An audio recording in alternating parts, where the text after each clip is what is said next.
Pro Wrestling Spotlight, presented by Hami Media and the Pro Wrasslin Reflection, where we discuss the very best of the best in pro wrestling history. And what's it gonna do when Hulkamania and the largest arms in the world run wild on you? The two soundest wrestlers in the World Wrestling Federation, maybe in the history of the World Wrestling Federation, are right here, right now. Mr. Perfect and the excellence of execution, the Hitman. WrestleMania weekend isn't complete without the Heartbreak Kid, and he is on his way. He put hard times on Dusty Rhodes and his family. They think they got the answers. I change the question.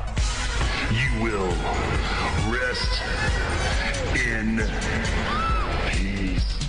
Get used to it in Ric Flair, who you're looking at, the man. Woo. Yes, man! What the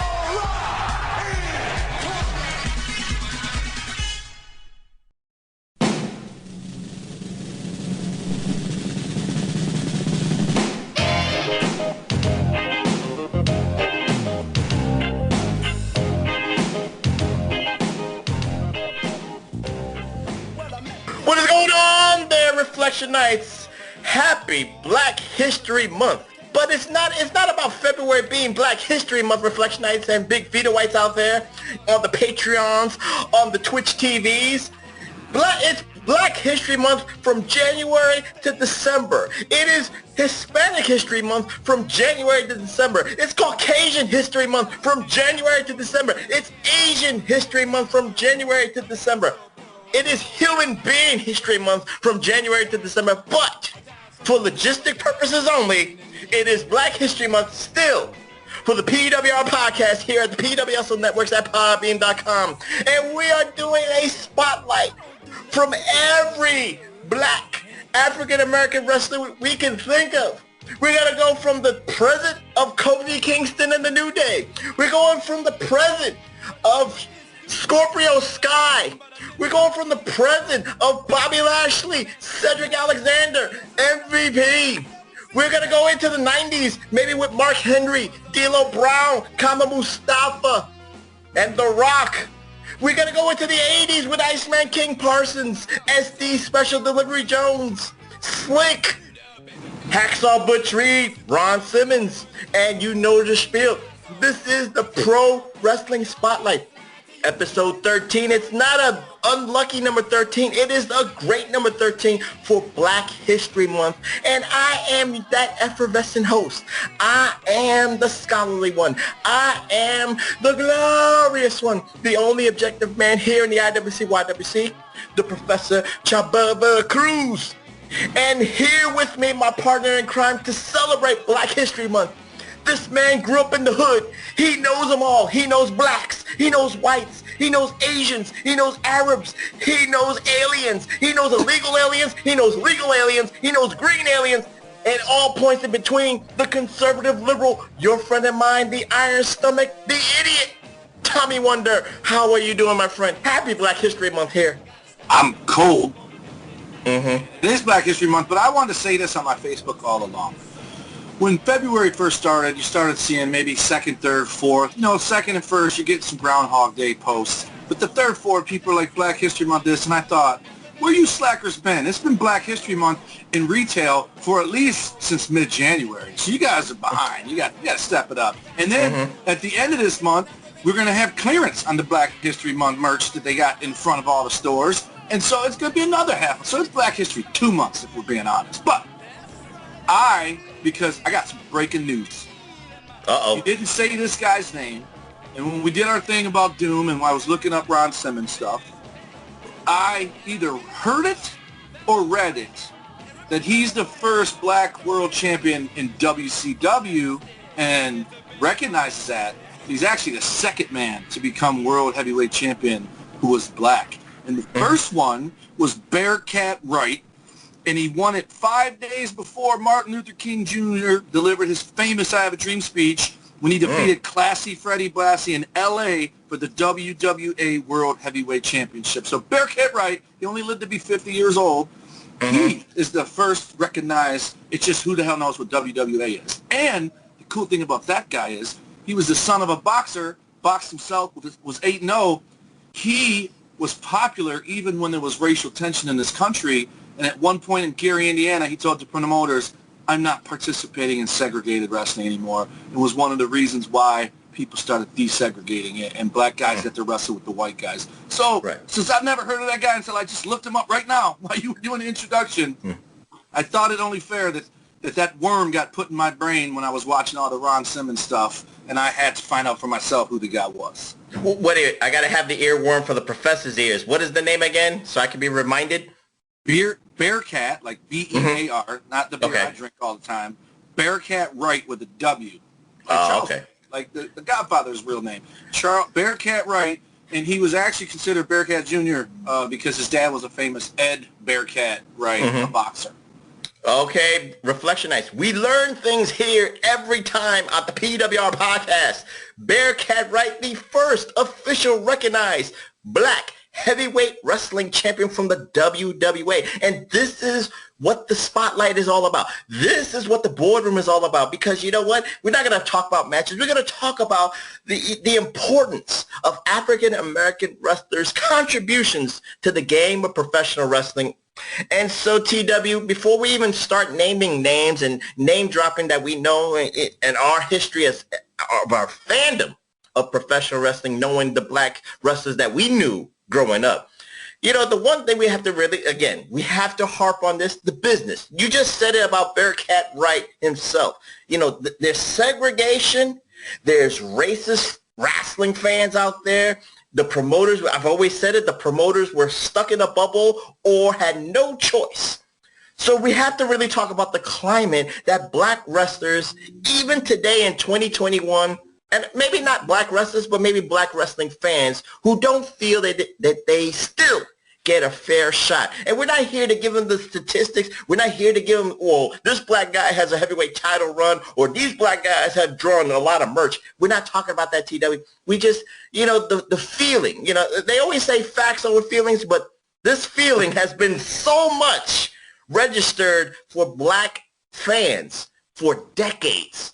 They don't feel like they're being represented on TV. They don't feel like they were represented right in matches. You know, and like I said last week with Doom, you know, we even talked about Ron Simmons, you know, when he won in August of '92 to become, well, again, quote unquote, the first recognized, you know, heavyweight champion on TV that we could all remember and be all promoted. It was then that black kids can say, I can be that. So it must mean something, TW. What say you? I said this on here before. Like, I don't know if I've ever explained how I became a wrestling fan. I think I have on here. I was the only white kid in my class always, like until I was 15 years old and we moved to Warren. And I was the class clown. Like, I made people laugh. And, you know, no one cared that I was white. Sure, every now and again, people who didn't know me would be like, who's the white boy? But I had plenty of guys who defended me. So that didn't last very long. So... and I'll always be grateful for that. And I know the difference between this guy having shit with me being white, but these dozens and dozens of other people who could care less that I was, right? So one day, I was trying to make everyone laugh, and this girl, Cherie, I wish I could remember her last name. This is in like 6th, 7th grade. She had a wrestling magazine, and literally, it's like a movie. Everyone went from facing me to her table because she pulled this wrestling magazine out. And I was like, whoa! What? And if you can't tell right now, and every time you've listened to me on the show, I like attention. So I was like, there's no way. So I went home that night, and I told my mom I needed 2 wrestling magazines. The next day, I came to school with 2 wrestling magazines. They all did the same move away from her. But you know how I was back in school. Someone brought something to school. It was the thing of the day for weeks, because it wasn't like now where everyone's got the internet in their hand. It was something rare. Like if you brought in a little handheld game, everybody passed it around and played it. Sometimes you never even got it back. But anyways, and then I just started watching wrestling from that. And the thing that's always baffled me, and this was something Ron Simmons talked about in that documentary about the APA, it's always like, I get it. If you're a black wrestling fan, you watch TV, you don't see a lot of black guys on TV. Your logical conclusion is they don't hire them. But the reality is, and I know this from wrestling on indies, there ain't that many. And when Lex Luger told Ron Simmons, hey, it's a good opportunity for you, there's not a lot of black dudes out here trying to wrestle, And that's been the case my whole, now it's awesome. Like there's like just look at the whole month on the network or on Raw or SmackDown. They got all the black wrestlers doing quotes from Martin Luther King or, just different historical black figures. But now, and I think, this is going to sound weird, I think credit goes to the Shawn Michaels and the Bret Harts and the smaller guys. Yeah, the technical guys. Yeah, I get you. I know what you're going with. Well, right, because you got a lot of smaller black dudes who are just athletic as shit, but they're not behemoths, like Big John Studd or whatever. Because those guys, when they're that big, if we're being honest, they're playing football, they're playing basketball. They ain't messing around with wrestling, right? They're making real money if they're any good at it. And so you got these smaller guys. Like when I was a kid, most people in my neighborhood were, different heights and sizes and stuff. But we also, a 15-year-old kid could be hanging out with an 8-year-old kid if those are the only two that showed up on the corner that day. Right. But now it's more, but here's the other thing I want to point out. If we're going to be fair, just because they're black doesn't mean they're good. There's tons of white guys that ain't good and they don't last. And then we've done shows where we did Memphis where, I can't remember, there was a white guy and a black guy, and we were like, who the hell are these guys? We never seen or heard from them again. White and black guy, they were a tag team. And that's the thing. Some dudes just ain't cut for it. It ain't for everybody. And like I said, you can be white and you ain't going to make it in the business because just some people have it, some people don't. And so as a kid, it used to baffle me that there wasn't that many black guys. And the number one guy for me was Junkyard Dog. And so to see him, but again, he didn't stand out to me because he was black. He stood out to me because I liked him, right? And my friends liked him. But they also liked Hulk Hogan, and they liked Tito Santana, and they liked Taboo, Macho Man, and Bundy and Stud. Color wasn't even a factor in when we were watching wrestling as a kid. But Junkyard Dog, to me, when he went back to WCW, this is where I experienced the cartoon versus the real wrestling, right? I feel like when he went back to WCW, I couldn't take him serious challenging Ric Flair because of how he was in WWF. Does that make sense? And I think the name. The image changed. Yeah, because when he came back there, they tried to play him off like he was just a normal dude, and like his real name was Junkyard Dog instead of like Razor Ramon goes back as Scott Hall or Kevin Nash was Diesel. But then because of that, in this show, we go and we watch older stuff, and you see Junkyard Dog versus Greg Valentine in dog collar matches, and just that dude did some hardcore stuff before he became the Junkyard Dog cartoon character, right? So, and then you got, and again, like it's going to be hard. It's going to be a short list from when I was a kid. Then you got S.D. Jones and George Wells, who were job guys, and I remember job guys that were white, but I think it's a testament to S.D. and George Wells. I think George Wells I mostly remember because of the snake and it looked like he was throwing up in the ring. Like it was a pretty iconic moment. He had more matches. I get you. Right, I get right. you. He did wrestle. Yeah. But S.D. Jones was on TV every week, and it didn't matter to me that he lost. I liked him. He had the Hawaiian shirt. He had the headband. And there was days I thought he was going to win. And sometimes the main event on Challenger Superstars was S.D. Jones versus Mike Sharp, and S.D. Jones would win.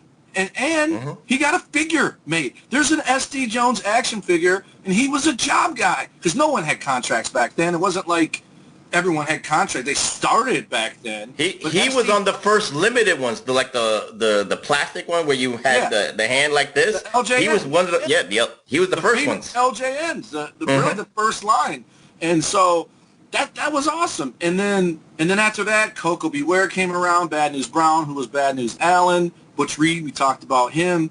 And then, wait. You're naming too much. We got to do a structure. That was it for me as a kid. And then it was, watching GWA and seeing the Ebony Experience. And I've talked about that. I've been a Booker T fan since the first time I saw him. No offense to Stevie Ray, but I like to think he's not where he is if it's not for Booker T. Booker T's the Shawn Michaels of Harlem Heat, and Stevie Ray's the Marty Jannetty. And God bless him. He still looked good, and he did his job, but Booker is the talent. It's fair to say that from the 80s to the 90s, as a fan and being in the business, you saw it in maybe a little increase of black presence in the wrestling business. That's what you're trying to say here. Yes. So with that being said, I love all the name dropping you did. And again, I don't have to do the same thing because being from Bombay, New Jersey, being in the tri-state area, those same names keep registering. So Reflectionites, you know, it would be a 5-hour show to name a lot of black wrestlers. So we're going to try to name as much as we can. So I'm going to start off with the first name that the bar is set. So we have to at least start with the bar, TW, to be fair here. To be fair. And this is one of those kind of debates, TW, because he actually does it to himself. But you know what? For me, I'm being logistical here. I kind of call him the Tiger Woods of professional wrestling, because which side do you kind of like, you know, celebrate his accomplishments? He's part Samoan. He's part African American. But for Black History Month, we have to celebrate the side of his father, Rocky Johnson, and that is the man, Dwayne "The Rock" Johnson, future president Dwayne "The Rock" Johnson. And TW, am I wrong to say that he has set the bar so high from what the accomplishments were? You know, former linebacker or defensive line from the University of Miami, going into, and I remember him in the Memphis area with Jerry Lawler. He was Flex Cavana.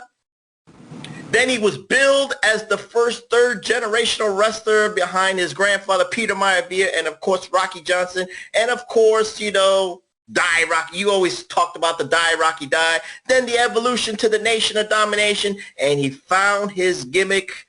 He's the people's champion, the people's eyebrow, the people's elbow, and now he's a movie star. He's a philanthropist.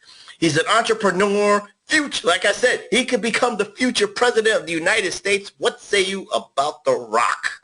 He's arguably the biggest movie star. Nah, I don't mean size. I mean, like, accolades. He's the most decorated, that's for sure. And catty people, I feel like this was catty, because I don't care. If Barack Obama's first black president, The Rock's first WWF black champion, because they're both half something else. And for me, it was catty when people were like, The Rock don't count once Kofi won, which is still awesome for Kofi. And I think even more significant for Kofi, because like I was saying earlier, guys like Brett and Sean, who made it okay to put a belt on a small guy, I don't think The Rock winning it is the evolution to Kofi. I think it's a small guy winning it that leads Kofi, because cream rises to the top. Kofi's good. He's got charisma. He's got athleticism. There's no one in the world going to doubt his athleticism. And he's got longevity. Like, he's been athletic. And, you know, I'd put John Morrison in. I know it's Black History Month, but that dude's still doing the stuff he's doing 10, 15 years later. Wait a minute, you said John Morrison and Black History Month in the same sentence? No, I said, I know it's weird to throw them in there, but, like, they're similar to me. They're guys that have been doing it for a long time and still do that crazy stuff that you would think at some point gravity catches up with them with age, and neither one of them seem to be going anywhere faster. But I thought you laid down an exclusive that John Morrison was half black. I was about to go and check my Wikipedia.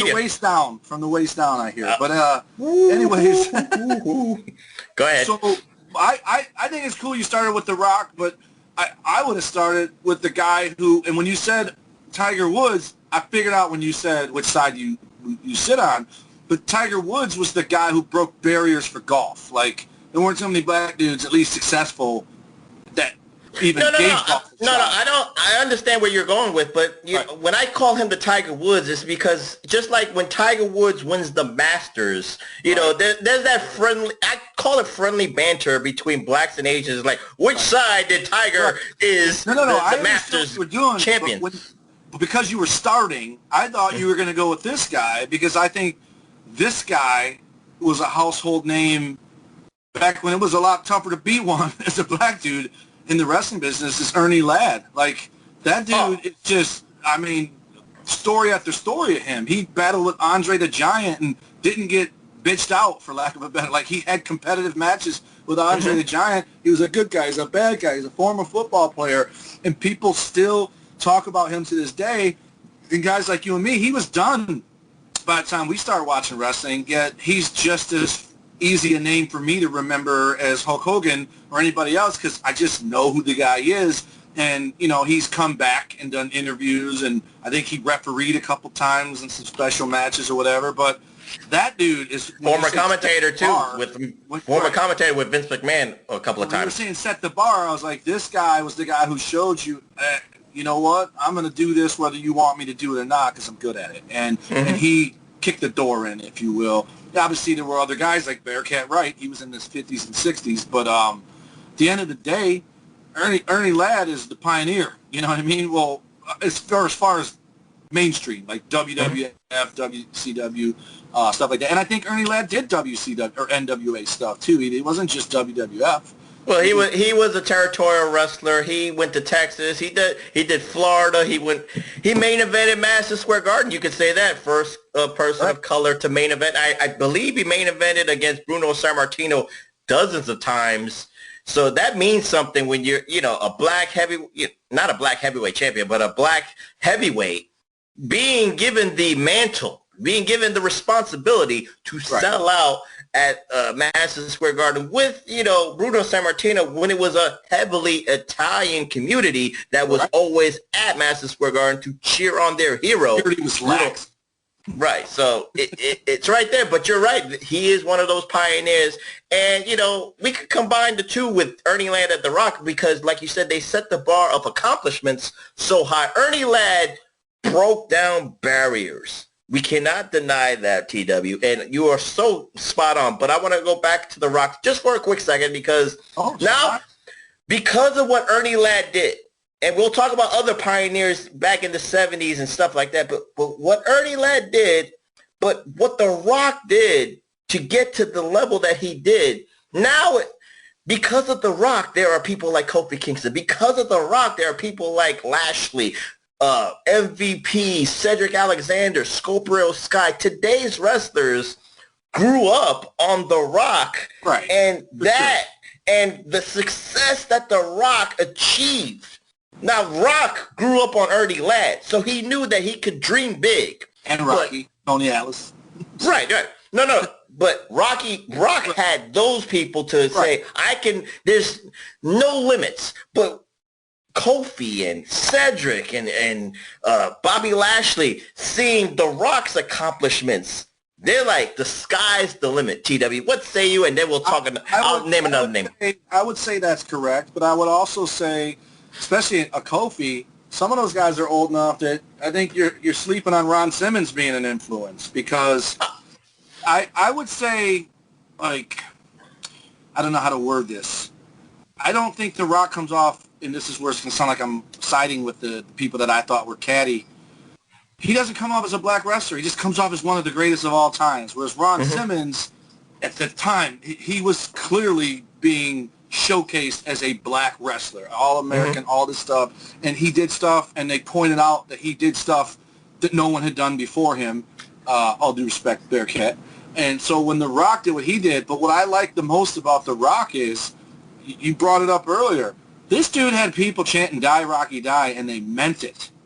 You know, and I would say John Cena's hate, Roman Reigns' hate, I think is more the modern smart mark, if you will, the IWC, YWC you call it, where they're just frustrated and whatever, and they take their complaints out on Cena and Reigns, but they've already proven how easily flipped they can be because they came around on both of those guys. Now that Roman's a heel and all that stuff. Whereas with Rocky, that stuff was new. That's probably the advent of the smart rebelling against them cramming him down their throats. The other guy is, and I've heard it was intentional, but I don't necessarily know that it was because it's the 90s still. Kurt Angle coming out with the milk and the 3 eyes and all that. If it would have got over as a babyface, he was going to stay a babyface. But once they saw, the fans were like, nope, he became a heel, right? And then he became obnoxious with it. Same thing with Bret Hart. When he was complaining, people kind of saw him complaining, and then he amped it up to make it annoying complain, right? But I still think both of those guys, if it got over and made fans cheer, would have stayed that way. So with The Rock, him overcoming that, dude, no one had more pressure than him. You said it yourself. They built him as the first, third-generation superstar. And from that point on now, he's got weight on his shoulders, and if he bombs out, then where's he going now? Because he only came to wrestling because he got hurt and couldn't play football no more. So, like, but not only did he overcome it, he's at least in the tie for, you know, him or Austin are the most popular wrestler of all time. I think it's Austin for the window.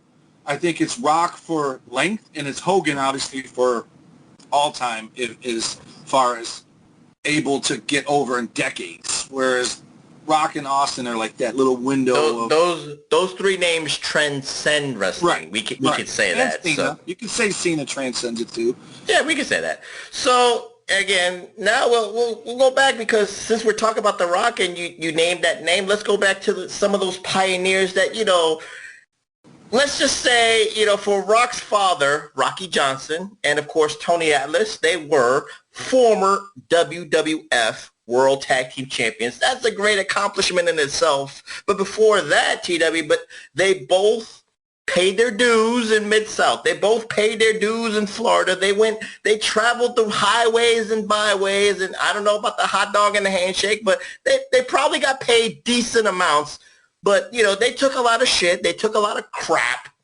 And they persevered because, you know, Mr. USA, Tony Atlas, whether he was getting paid or... I'm not going to go into the logistics because I'm saying this as a fan.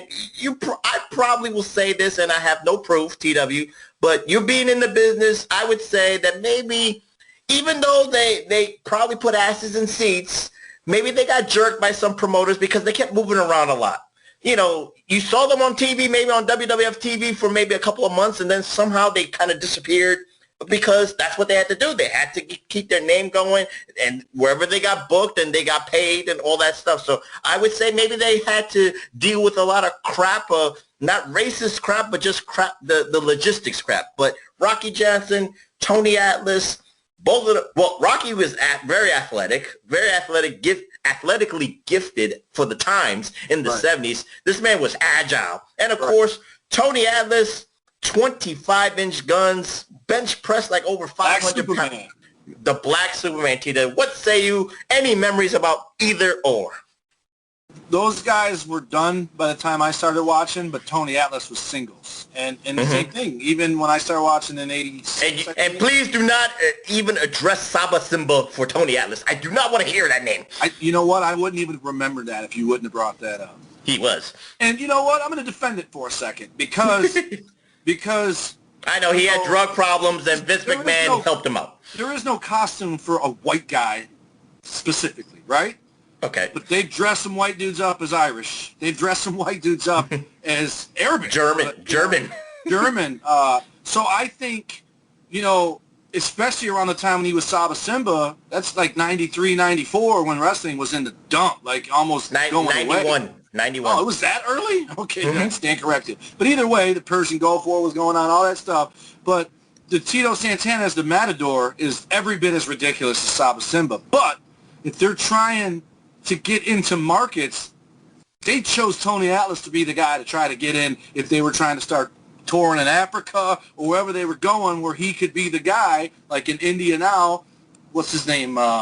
Jinder is the guy they're pushing there. He's wearing the turban now. He's done it for a few years now, but he got the get-up, you know what I mean? So it's a matter, it's not for us where we look at it and think it's weird, but it's for that market they're trying to break into. And so, you know, look at, I mean, is it any different than the Quebecers wearing all the Nordique flags and waving all that stuff? You're just painting the picture so people know exactly what you're trying to sell. And again, I don't get it, and I wouldn't have done it.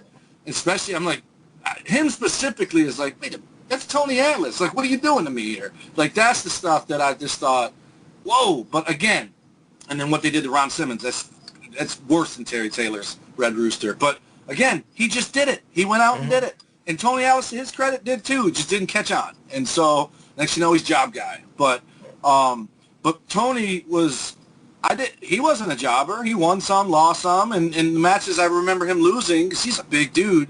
He would team with Hogan too, I think, sometimes back then. And the matches he would lose, Bobby Heenan cost him because he hit him, or Jimmy Hart hit him with a megaphone, and that's how he lost. So he didn't get just beat clean. So Tony Atlas, I think, had a nice long career.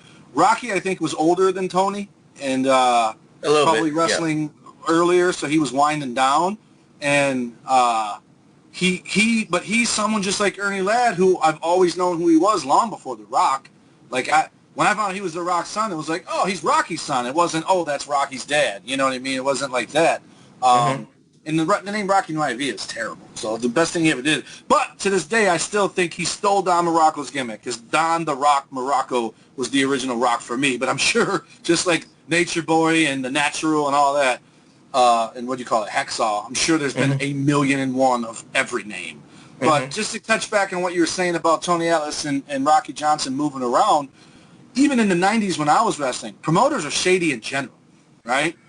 They're shady in general. I don't know if I ever told this story before, but I wrestled in, I believe it was Mansfield, Ohio, and the main event was Jimmy Superfly Snuka versus the Heavy Metal Maniac.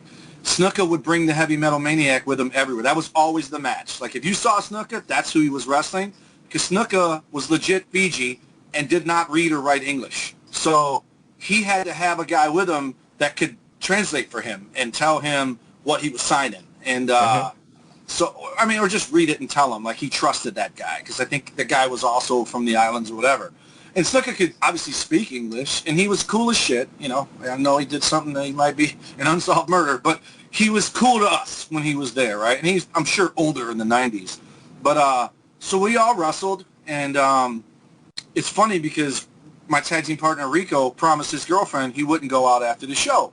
And I was like, okay, she doesn't need you to know you went out. You just tell her you didn't. And he refused and stayed in the hotel, and me and my buddy that I brought down with me, we went out, and we found nowhere to party. He sat at some little bar that would be the scene for the APA vignettes. But anyways, the promoter didn't pay us.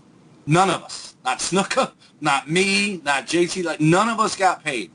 And because Rico stayed back at the hotel room, when I got back from the bar with my buddy Joe, Rico's like, here, and he hands me my $100. And I go, what is this?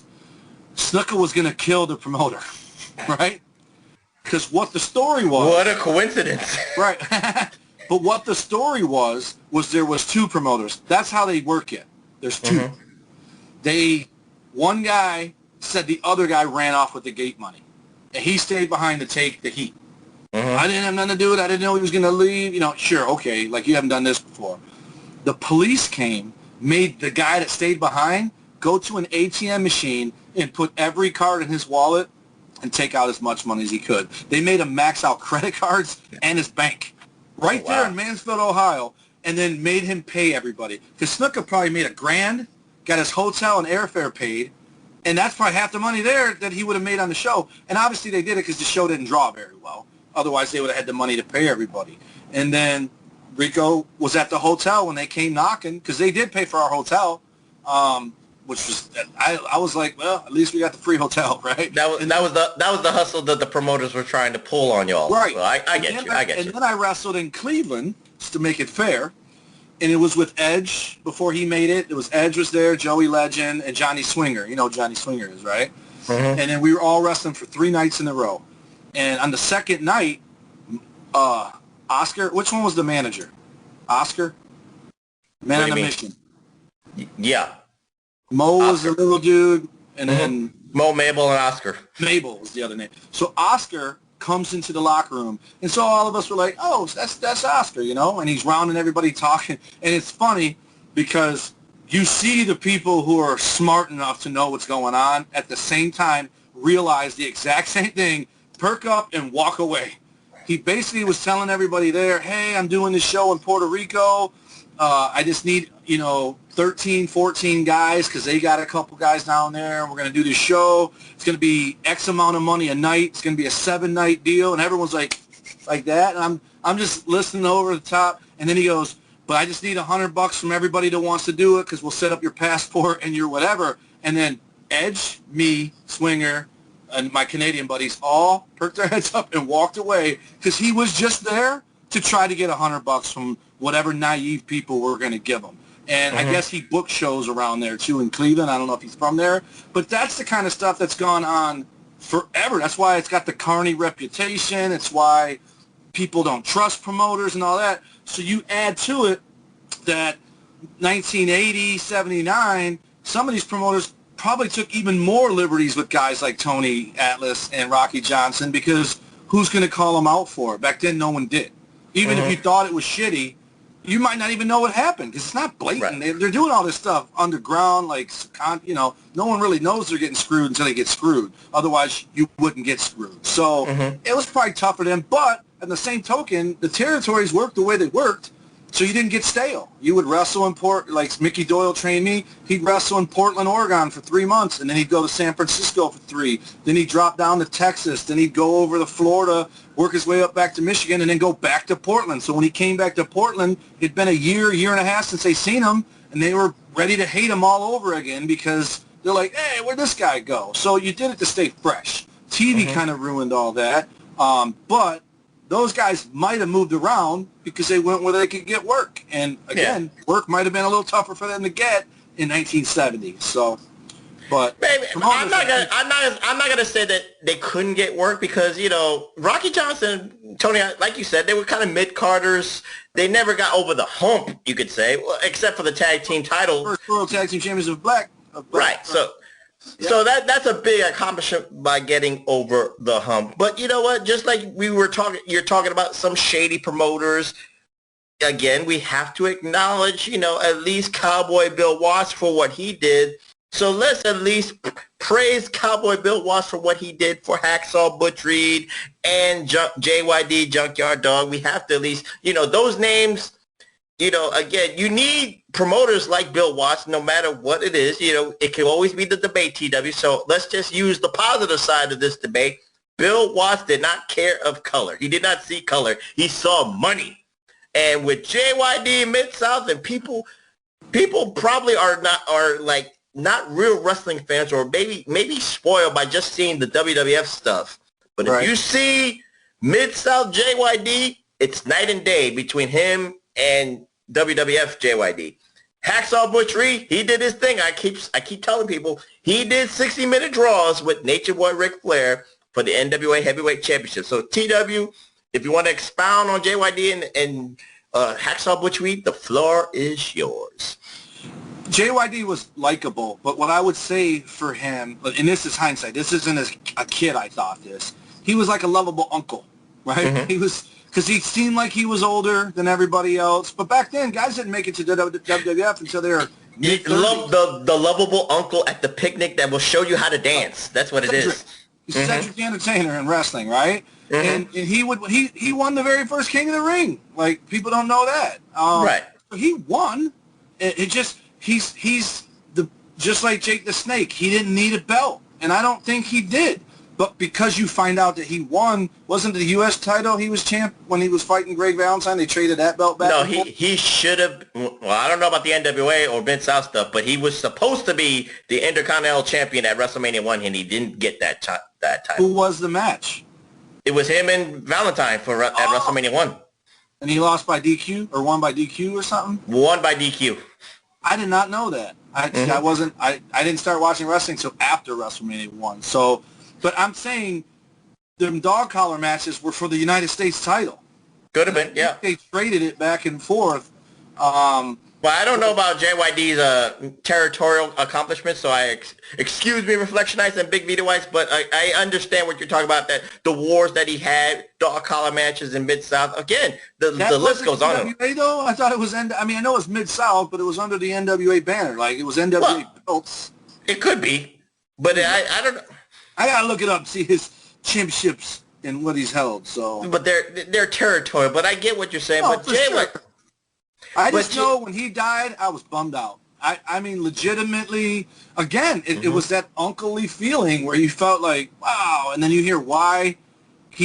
Trust me, I know about driving when you're half awake, not only just from wrestling, but just in life.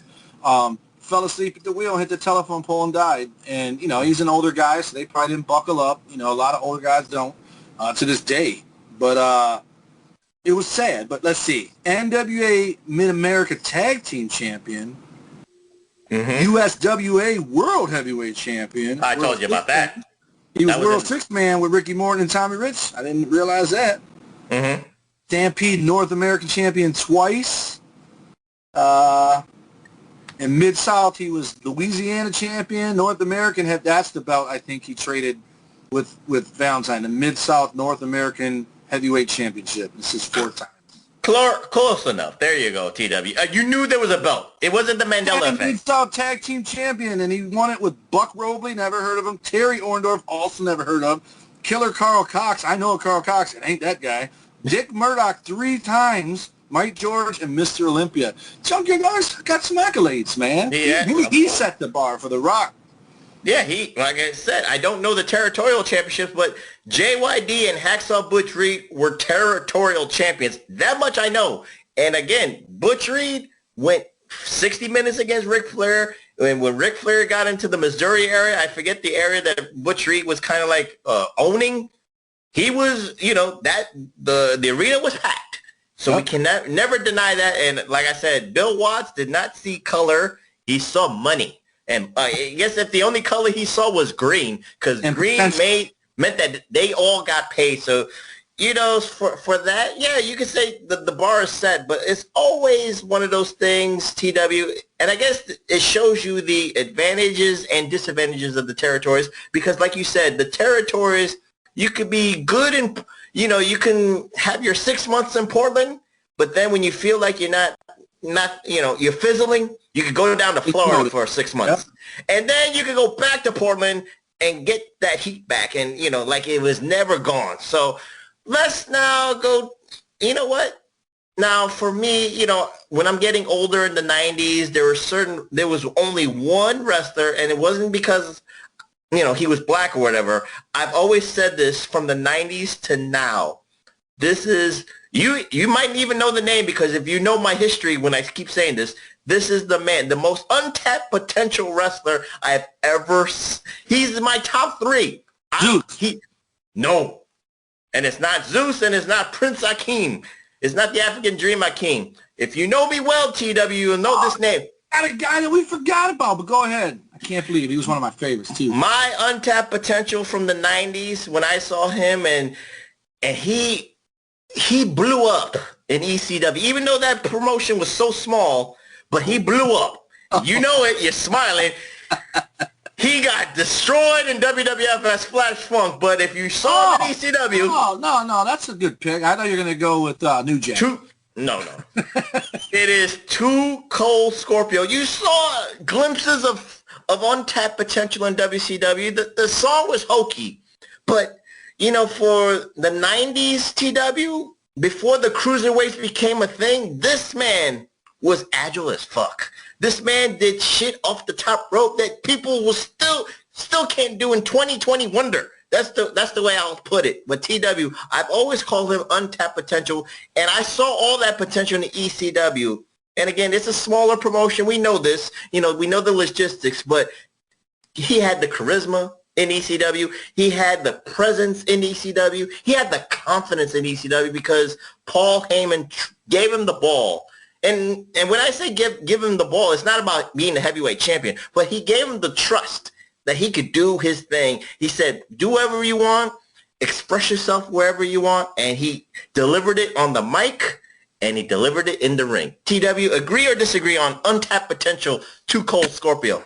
I agree for a different reason. I didn't see any of his ECW stuff, but I loved him in WCW. I loved him, and I'm glad you did not say you loved him in WWF as Flash Funk. He was one of the ones when he showed up. I was happy. Like, I want to say they said Flash Funk is coming without showing his face, and then when I saw him, I was like, what is this? Right? Yes, that's what I said. His first action figure is actually heralded as one of the worst action figures ever. He's wearing like Elvis jumpsuit / Conan as whatever that character, Max Moon. Wait a minute, you don't got Flash Funk behind you in the Wall of Fame? This is all my newer stuff. In the garage, I have Flash Funk. I got a bag full of loose wrestlers that I opened when I was in my 20s collecting jacks. But it literally, and it's open at the chest like Elvis had, and he had that pimp hat. And there was, I want to say, there was some heat for it because they were like, you're making him a pimp, and it's a kid's toy, right? Because that's really what he was supposed to be. Mm-hmm. But as a good guy, like The Godfather was a bad guy who got over because people liked him, But they didn't make the pimp the good guy right off the bat. Same thing with Val Venus as a porn star. He was a heel, and then people liked him, and he became a face. But Flash Funk was just horrible. It was like dead in the water. But I just wrote this on, I think, the Hustle page. Someone, unless it was you, but he's one of the guys. My very first match in the United States, it was him versus Sabu in Lincoln Park, Michigan. They broke the ring doing a superplex because they did the top rope one. Like, the guy doing the suplex stood on the top rope and then suplexed him in. He would do that constantly. And my the guys that trained me, Mickey and Scott, they always told me, when you're on a show and there's a veteran / name is what the term is. A name is someone that's on the show that's WWF, WCW alumni, or sometimes current.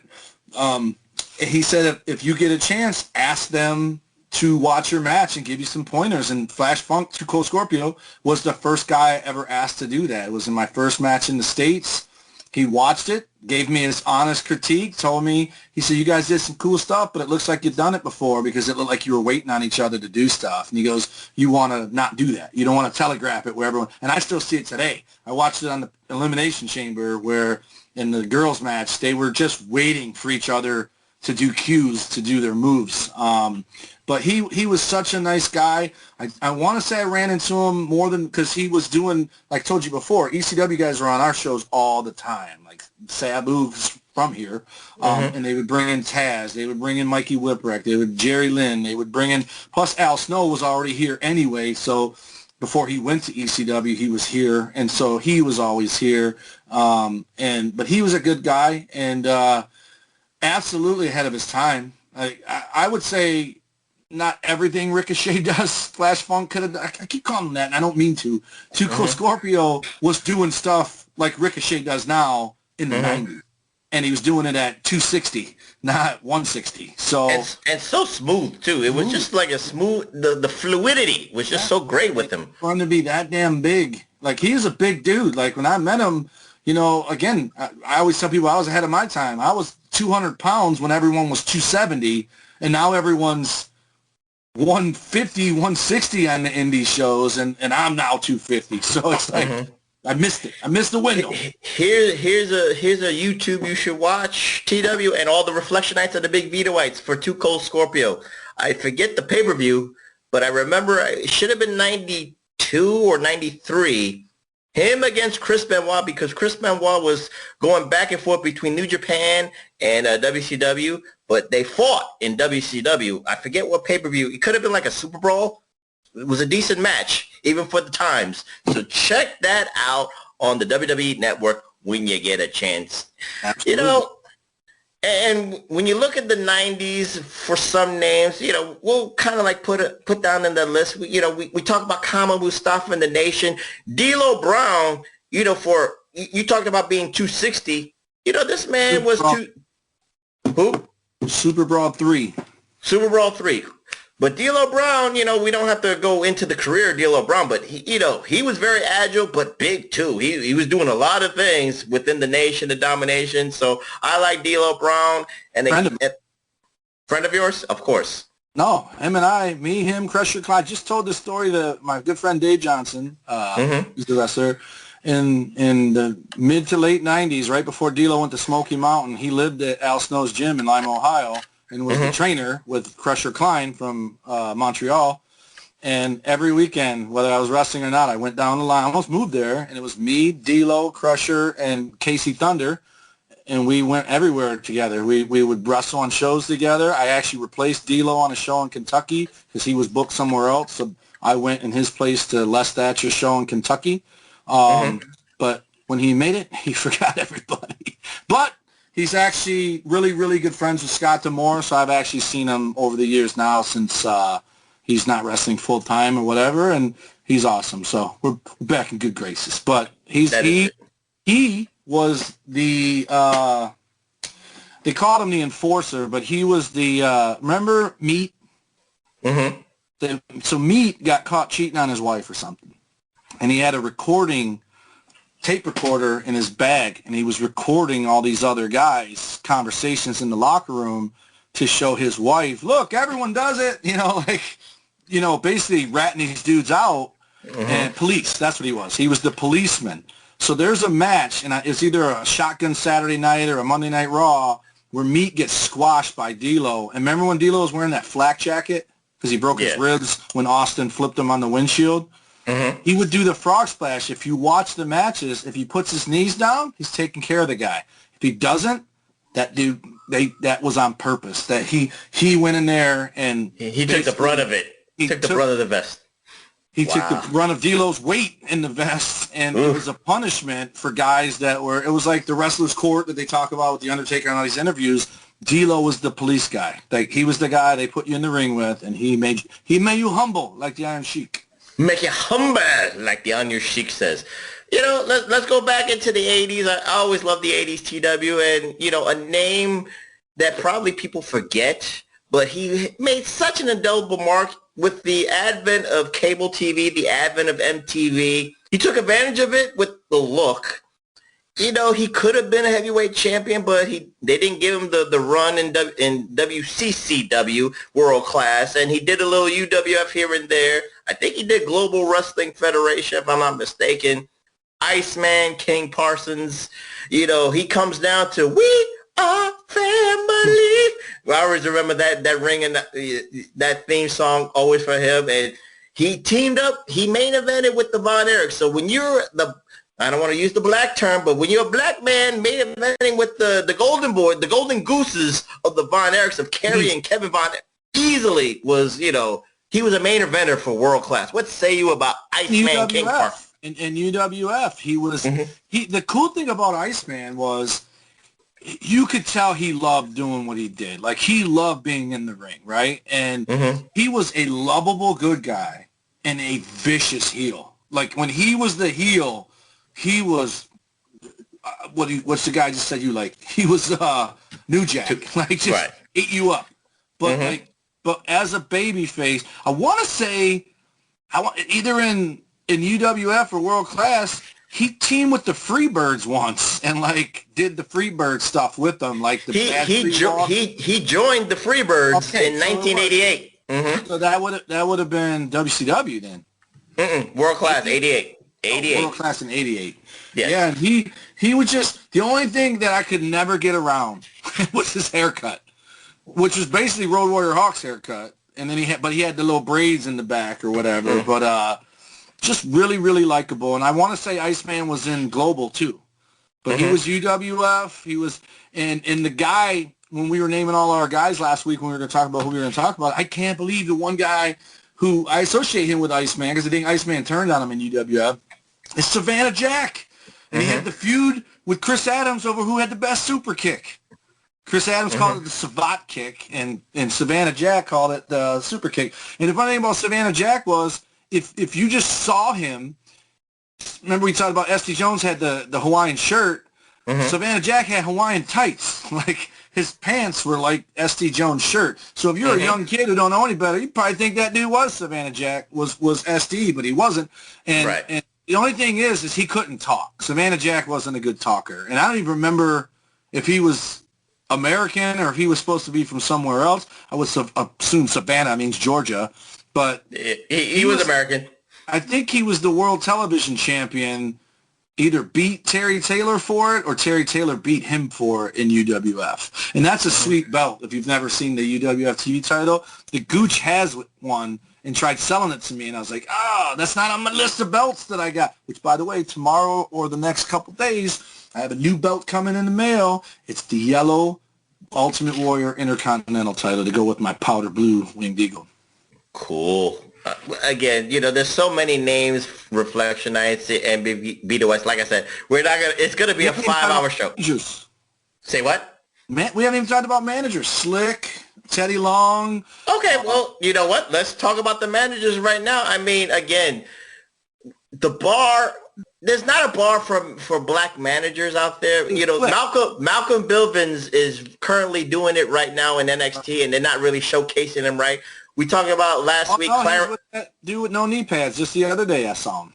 I don't know his name, but I just think Malcolm Bivens did a lot of good things in the indies, but you haven't seen the full potential in NXT, in my humble opinion. Because they're putting him with crap guys. He was with those Samoan or whatever the hell, not Samoan, but right. Those The representation is very, very awful. And, of course, last week we talked about Clarence Mason for a second. You know, even though he was associated with the Nation of Domination, it didn't work. Harlem Heat 2000, it didn't work because, like you said, he had no charisma. But the only was that Ahmed and Booker? Or no, yeah. Ahmed and Stevie. No, Ahmed and Stevie as the Harlem Heat 2000. Yeah. Was that WCW? Yes. Oh, wow. I didn't even know Clarence was down there. Yeah, he was. That's how bad it was. But anyway, the two that set the bar great was the Doctor of Style, Slick, and, of course, the Godfather, who always loves to say you're facing The Undertaker, Teddy Long. And like we said, TW, that these guys, again, charisma, showmanship. Maybe that, you know, for Slick mostly, not the Godfather Teddy Long, but, you know, they brought that swagger, but there was a little for Slick to me. I'm not trying to like stir any controversy here on the PWR podcast, but he played up to the stereotype of the pimp, even though he wasn't a pimp, but he was just, you know, jive, turkey, and all this, and his theme song. He was Huggy Bear from Starsky and Hutch. You can say that, yeah. But infamous, the greatest theme song in wrestling history is still Jive Soul Bro. But TW, Slick, Teddy Long left an indelible mark in wrestling. What say you about these two managers? You got to give Teddy credit for being able to take the baton from Slick. Because Slick, I mean, really, he was it for a long, long time. And, you know, a guy who I thought was black forever, and funny enough, he reminds me of my older brother that passed away, sounds just like him, was Gary Hart. When I was absolutely certain that dude was black when he was in World Class, just because of how he sounded, right? Because he literally sounds just like my brother, who if he was alive today would tell you he is black, even though he was white as hell. I don't know he don't even know who his dad was, but Gary Hart. It wasn't until like I had because I'm always, you know, like back then TV wasn't the good quality it's now, so you're watching it fuzzy or whatever. And then when I saw him when he came to WCW full time, I'm like, damn, that dude's white as shit. You know, but forever I did not know he was white. And go back and listen to him. I'm telling you, man. I had good reception, so I did not have any distinction that he was black. Well, but go ahead with you know there are white Latinos because Pablo, what's his name? Pablo, the guy that does In a World. He does the bit where he does the movie narrative. That dude's white as shit, but he's straight up Mexican from Mexico, Latino from Mexico. And I learned it was white Latinos from his comedy. Like, I didn't even know that was a thing. I thought anyone that lives south of Texas automatically was born with a tan because of the equator. So, but he's white as shit. But anyway, what say you? Let's leave a quick minute synopsis of Slick and Teddy Long. You know, the people that they managed. I mean, again, the chemistry with him and Butch Reed, the chemistry with him and they were both with Butch Reed. How funny is that? Yeah, and the chemistry of Slick and Akeem, Big Boss Man, it just worked for me. I would say the difference between the two is Slick was sneaky and cowardly. It would hide behind Akeem and the Boss Man, but blatantly, whereas Teddy was boisterous and like not worried because he knew his guys had his back. Like he didn't hide behind him unless someone was coming after him, but he never lived in fear. But one of them I think was they're both lovable, like regardless as heels or babies, but they're both lovable. But Teddy I think is a little more likable. Like, and I think he just had a fluidity to him that he never missed a beat. Like he just was. He taught, like, there's a lot of wrestlers over the years. Guy you love, Jesse Ventura, Bobby Heenan. If you watch them, watch it back. Next time we do something involving those guys, when the other person's talking, they're lip syncing what they're saying. So when I always tell people, promos didn't just start getting written for people. Promos been written for a while because Bobby Heenan literally would mouth word for word whatever the guy yelling at him was saying. And Jesse Ventura did the same thing. Now, they didn't do the full speech, whereas Teddy Long, man, he could just go. And Slick could go too, but it wasn't long-winded. Teddy is just long-winded and never loses the point. And he's like I said, I think Slick was a babyface for a little bit in the end because he found God and turned before he went, away. Teddy was just a babyface forever. Now, whenever you see him anymore, he's just a babyface. I don't think he could ever be heel again. That's how likable Teddy Long became.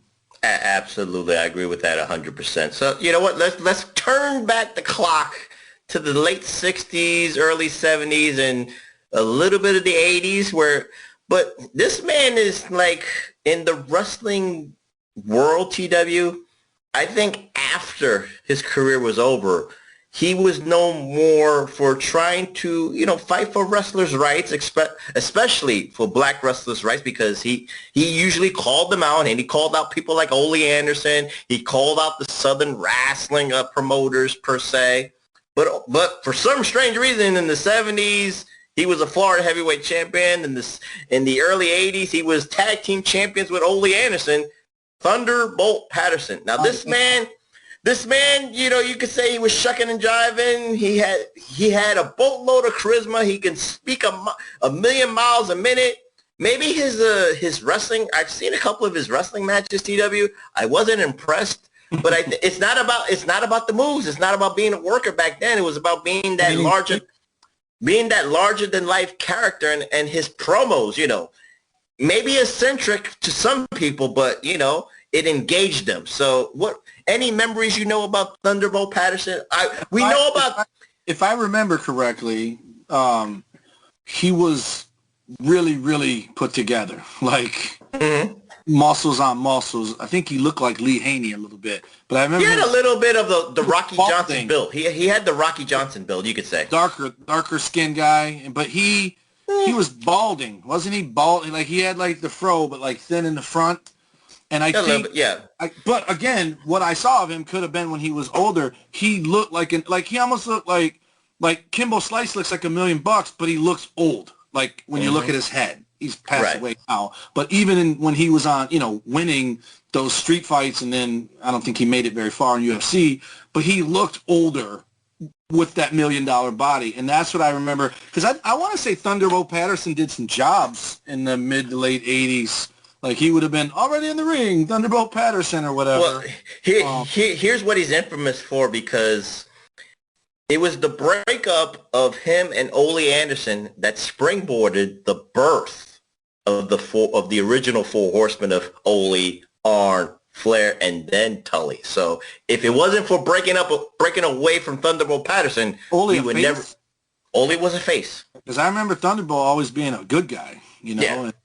But he was, here's the thing with the shucking and jiving thing. Like, you just because you're black doesn't mean you're good at doing whatever it is you're considering shucking and jiving, right? So at some point, Booker T doing the spin-a-rooney, it worked because he did it. You know what I mean? Like, he made that work. And just it's his signature. Right. But like, that doesn't mean Stevie Ray could have done it. Like, go do something, like that. Booker could do it. So there's people that fail to do the Worm. I personally think Scotty 2 Hotty did it awesome. I think it looks horrible when Otis does it. Absolutely horrible. Like, you're laughing at him, not with him, where Scotty 2 Hotty, you laughed with him, And obviously there's a size difference. One's more athletic than the other.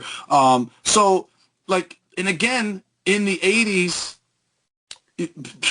people rewrite history every day, so someone could go back and just call wrestling racist from its inception. But it wasn't. Racism at its core is born from supremacy, like holding someone down, oppressing, and thinking you're better than them. But in the 80s, Hulk Hogan was Hulk Hogan so they could win the Irish market. Bruno Sammartino was pushed as the Italian guy so they could win the Italian market. Pedro was the Puerto Rican guy. All these guys did these gimmicks because they wanted to draw. So it wasn't from not liking something. It was from wanting them to come there and watch the shows and make money from people coming to the shows. They wanted Hulk Hogan to dye his hair orange. I heard those stories. It was going to be Hulk Hogan. It was going to be something else Hogan, and he was just going to be this Irish guy, and he would have basically been Fit Finlay. Because Fit Finlay is what I picture Hogan saying when he's with the kid.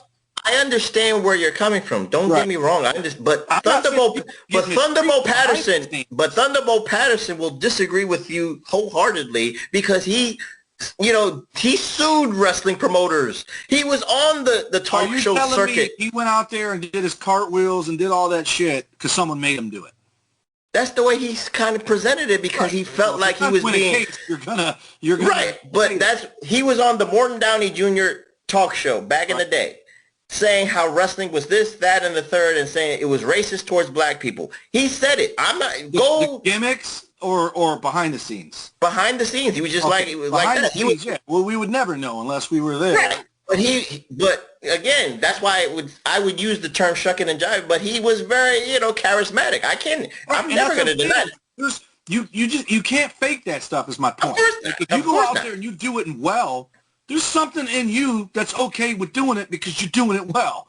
You know. Whereas Red Rooster, perfect example. It was ludicrous. He's out there going caw caw, and like you can tell he just phoned it in. Whereas someone going out there. Okay, Matt Riddle. Every time he jumps over the top rope and kicks his heel or his shoes off, I'm waiting for him to botch that. I ain't seen it yet. The guy does it well. I don't know. Someone told him, "Hey, you should do this," or he just. No, he's been doing that. He's been doing that in the Indies. I ever did the frog splash, right? Mm-hmm. Did I tell you the story how I did the frog splash first time? Tell it again for a second. Okay, so basically, I'm green. I wrestle Rico. I got an elbow drop from the top rope. I got a flying elbow where you're standing from the top rope, like a flying back elbow. And basically, if I did a high cross body, I did all those things of Rico and then climbed to the top rope and had no idea what I was going to do. I'm like, I can't do another elbow. I can't do once I did a fist drop, like Jerry Lawler, because I didn't know what else to do. I'm like, damn it. If you're going to go up to the top rope 4 times, you better have 4 moves. So I got on the top rope and I looked around. I'm like, what am I going to do? And I remembered Art Barr died. And I remembered Eddie Guerrero doing the frog splash saying, "This is for you, Art." And I did it and said, "This is for Art," and did the frog splash on a whim. And when I did it and got in the back, Chris Carter was like, "Hey, kid, how long you been doing that move?" And I was like, "Tonight." He goes, "Keep doing it." And then from that point on, everywhere I wrestled, if I didn't do the frog splash, the crowd was mad. So sometimes I did it after a match, like, just to get it in if I lost or whatever. But sometimes you just do something and it feels right, and then you do it from henceforth. It's just that's your thing. Like you said, Booker T, the Spinaroonie is his thing. He probably did it once, joking around. It got a reaction. The People's Elbow did it once, got a reaction. Austin 316, next thing you know, people are bringing signs. So he says it all the time. You find out what works and you use it. Yeah, of course. And Thunderbolt did what he did, and it worked. But like I said, I'm just saying... He was pissed. I didn't even know all the stuff you're saying. You're teaching me stuff. He was literally pissed at wrestling, but yet some people, and I'll go with Jim Cornette. If you listen to the Jim Cornette Experience, he would actually say this is his theory, that he used the race card to get booked because he didn't want, the promoter's like, well, this is a great way to settle because it's like, you better book me or I'm going to sue you and expose the business for what it is. So if he'd have been a great promoter if that's what he was doing because he's working. Right. If it's the ultimate hustle, he out-hustled the Hustler Carney promoters. If you pay attention historically to wrestling, the ones doing the suing are the ones that didn't save their money. The same in the NFL, the same in the NHL. It's the dudes that are broke that are suing the leagues because they didn't save their money. Now, in Thunderbolt's defense, there wasn't a lot of money made back then.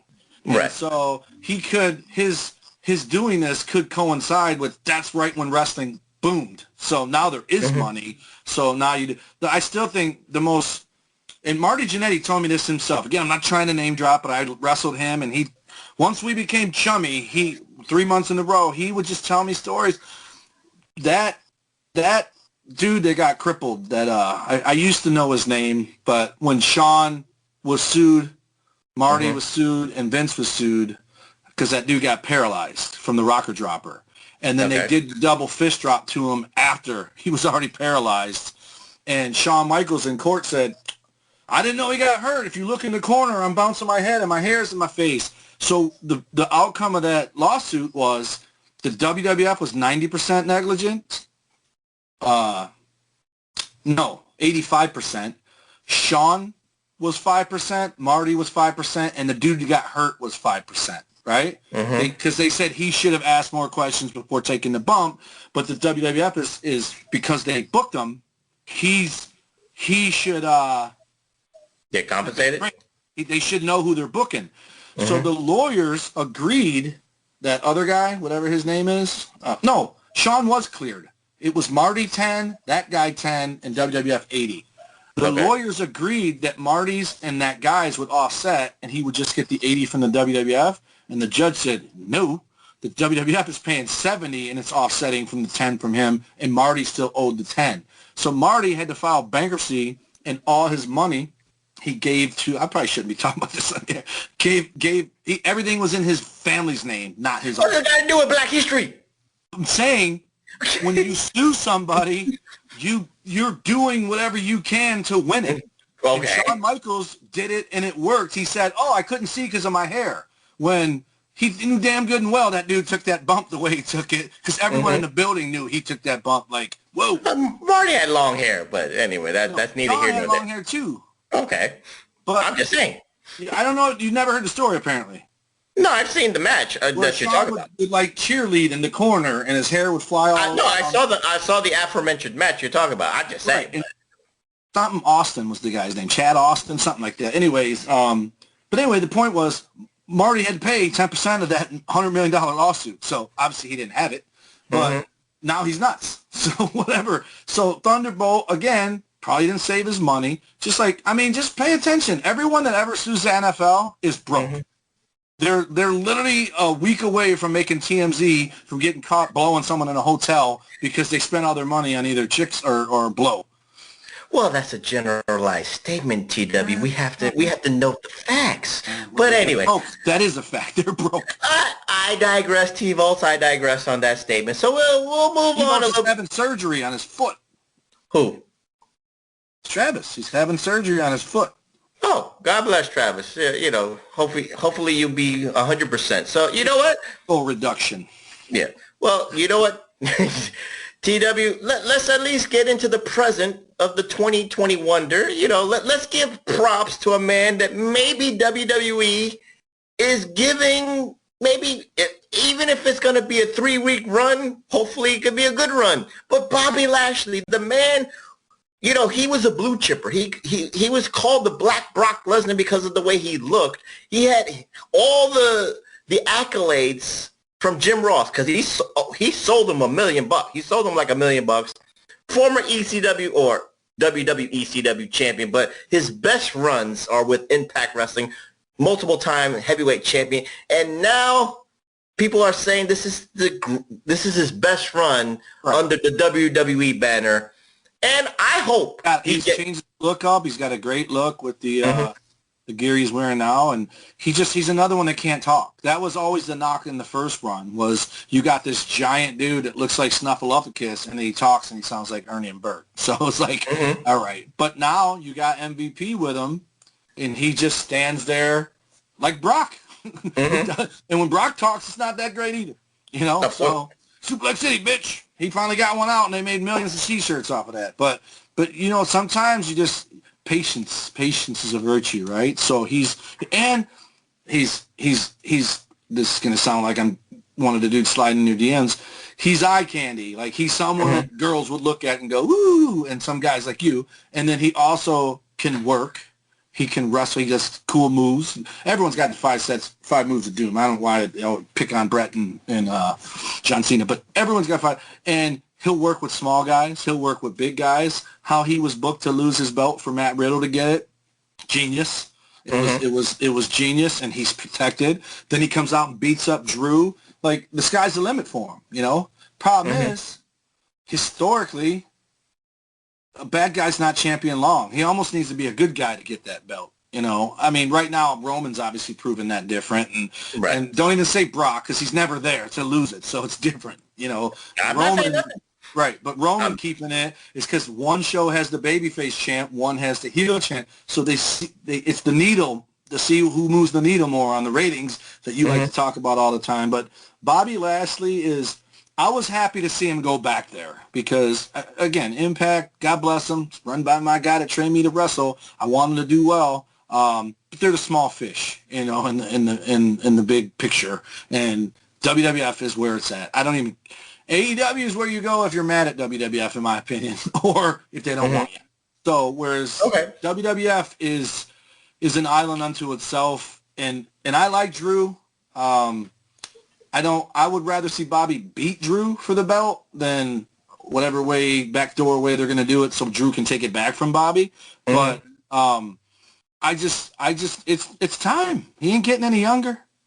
He's in his 40s. That's for damn sure. So and before we change, I have to think of some. I already thought some names in my head. TW, that the dream match that people have always wanted. Did you want to see him against Brock Lesnar in WrestleMania or SummerSlam or whatever the case may be? Currently, yes. 10 years ago, no, because both of them needed to be led. You can't have a match with two guys that need to be led unless they're sponges who soak up every spot and can go out there and just reenact it what they were told to do. But all it takes is one blunder and they're both done, and then it's just going to be shits from there. So you got to have at least one guy in there. And a little behind-the-scenes stuff, sometimes that guy's the referee. The referee tells those guys what to do and, if they're lost or whatever. But referees are way more than just referees, so people should respect those guys. But I do. You know me, the professor always. You want to be one, yeah. So, but yeah, I think if anyone would have a problem with Bobby Lashley being the champ, I like that they gave him the IC belt. I hate that US belt. He was IC too, I think, on SmackDown. Those belts are hideous, by the way. You won't have to worry about those being added in my collection. They're just terrible. I hate them. But I like that he's a guy that should have a belt. You know what I mean? Like, he should be ripping through people, especially when 90% of the roster now is little. There's only so many monsters anymore. And, again, that's how you book big guys in tag teams with smaller people so they can drop their belt without being beaten because they're the big guy. He's a legit badass motherfucker. I don't watch Raw. I don't watch SmackDown. Sometimes I'll be home and I'll turn it on just for fun, but I don't purposely watch it. So anything I see really is from watching NXT or the pay-per-views where they do recaps. So a month from now, Fastlane, I'll be watching the recaps of everything that I'm missing currently right now. And I don't mean that as a shot at them because I still watch the pay-per-view. So obviously I like something or I wouldn't turn it on. No, I get you. I just wanted to name the name because, again, Black History Month, but we're going from the past to the present, so I had to at least acknowledge Bobby Lashley. My guy, if I could bring up a current guy who I don't know what they're waiting for, Xavier Woods needs to be by himself. That dude could be the next Shawn Michaels. Like, he's bigger than most of these small. He's short, but he's stockier than a lot of these smaller guys and can do all the flippy shit. But can also work, and the guy, God bless Kofi, God bless E, Xavier is the guy with the charisma in New Day. That's the dude that can talk people into the room. With the trumpet, just his jokes, his little up, down, down videos or whatever, I think was a huge draw for him. Now he sold it to the WWE, still does it, but that guy, and again, another guy that's not getting any younger. First time I saw that dude when he was Consequences Creed, I think, and he wore the tights that Apollo gave Rocky. And then Impact, when he was X Division, he was just money. Like, I'm like, this dude is a star. And New Day made him a bigger star. But it's time for him to not be the third wheel in New Day and be, but even if they got to turn him heel first, they could reenact and everyone will believe it. They could reenact the barbershop and him throwing Kofi through a window. These are three guys that love each other. They feel like they're brothers, and they feel like this was the only way to leave a mark in wrestling. If all three. And they've done it. But now it's time to do their thing. But maybe, and I'm not speaking for Xavier Woods, but in his mind, he has already been a heavyweight champion through Kofi Kingston, because that is what that's what the black delegation does. That's what Puerto Ricans do. When one of us wins, we all win. So when Kofi won at WrestleMania, you're telling me he'd feel just a little bit better if it's him winning that belt? I'm not saying he will not feel a little bit more excited if it was him, but he was with that, that he rode with him to get to that spot. Absolutely. And he felt it. He felt it. Hard. That dude, every time he talks about Broly Lee, that dude gets me. I mean, that dude's all heart. They all are, but just I think Woods, to me, reminds me of myself in the fact that I don't care how old he is, he's never going to be old. I don't care how much this looks old. I am going to be young until they bury me. And, well, if there's a title for Xavier to win on Raw, it's the U.S. title, and that's probably his ceiling. No, it's not. I'm telling you. I need to talk to somebody. They need to reenact the barbershop, maybe on Miz TV with one of them TVs there. Mm-hmm. Xavier needs to super kick Kofi and throw him through the Miz's TV and become the modern Shawn Michaels. And it would work. The guy's good. I know he's married with kids. He's a good-looking dude. He's put together. He's got the charisma that he could be the heel that inevitably you like. You'll hate him for doing it to Kofi, but you'll end up loving him. Well, that's the debate that we'll have to answer, but I don't think we'll ever see that. So, you know what? At least we named some names for the present, but let's not forget the ladies, TW. Let's not forget the ladies. As much as we celebrate the legit boss, Sasha Banks, Mercedes Fernando, she is, the cousin of Snoop Dogg, Black Excellence, and, was the Professor's Perspective 2020 Female Wrestler of the Year, the highest regard of an award ever in wrestling. Let's not forget back in the days in the 90s, she was Miss Texas with Jerry the King Lawler, and her boobies came out in WWF during the puppy ages. Miss Jacqueline. Miss Jacqueline is like if I want to compare somebody, is like the female Samoa Joe. People said Miss Jacqueline was stiff. Yeah. She will fuck you up. There's a reason. Give me the reason. She was one of the first women to have matches with dudes. So there you go. She had to be. I think her and Jeff Jarrett had matches in Memphis. Yes, I think so. I remember those matches. Those are some old school dudes down there. And I told you this before on here. Johnny Canine told me, Bruiser Bedlam. He said, they come at you like this. If you don't take the shot to their stomach, you ain't never getting another one. So you got to take it. And that's how they give you respect, is if you fight for whatever. She probably was getting eaten up down there and was like, and then came back swinging. And that's how you get respected. I'm telling you, if you didn't watch the Acolytes thing on the network, Ron Simmons said, look, man, yeah, we got a reputation for being stiff, but we expect you to hit us back just as hard. And most guys didn't. They did not hit back because they thought if they hit back harder, they were going to get even more of a beating. But that's not – it would have actually lessened for them because they would have respected them for swinging back. Right. And that's what Miss Jacqueline did to men. I swung back. There was no doubt. If I got potatoed, you were getting potatoed in return. And sometimes I did it first, I'll be honest. I hear you, but I just wanted to, I'm not sexist here. The PWR, we are progressive. We are diverse. We just wanted to name some of the women out here. And, this... Let's go the worst one. God bless her. She's easy on the eyes, but she's a terrible wrestler. Brandy Rhodes? Oh, I thought you just... I've never seen Brandy Rhodes in a wrestling ring other than standing there. So I don't know. She looks great, but I don't know about her work. If you compare her and Alicia Fox, I give Alicia Fox... Alicia Fox is the AJ Styles in comparison to Brandy Rhodes. That's how bad Brandy is. That's how heavy praise. That's how bad Brandy Rhodes is. Look at that, Vito Whites. He's got a stunner. And then you got Jazz, who's running around with my haircut these days. If that's the girl that the Donna Destruction put a picture, I was like, "Whoa, is that Jazz?" Because I recognized her face, but I was like, Jazz and Serena Deeb had a baby or whatever that girl was with CM Punk. Oh, wow. Yes, Jazz is wrestling in Impact Wrestling right now in 2020. Very stiff in the ring, too. So, while we're talking about women, I think it was Xavier Woods, ironically enough, is teasing the thought of wrestling a female. It's never going to happen in WWF, but there's been other things that were never going to happen that have happened. Warrior came back. He did wrestle a woman on tape, but it was kind of like a porno tape with Paige, so it don't count. So no, he was the one-handed cameraman. It was that other dude. But anyways, how do you feel? I personally don't like it. I don't think it's.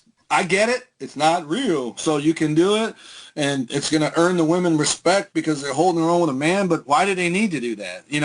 I watched who was the? I've seen men against women in Lucha Underground. I've seen the intergender matches. So you know, Lucha. How do you, when you watch it, does it go, or do you watch it and go, Because to me, a little both. Both. I've seen him where the guy absolutely knocks the shit out of the girl and does his finisher and everything.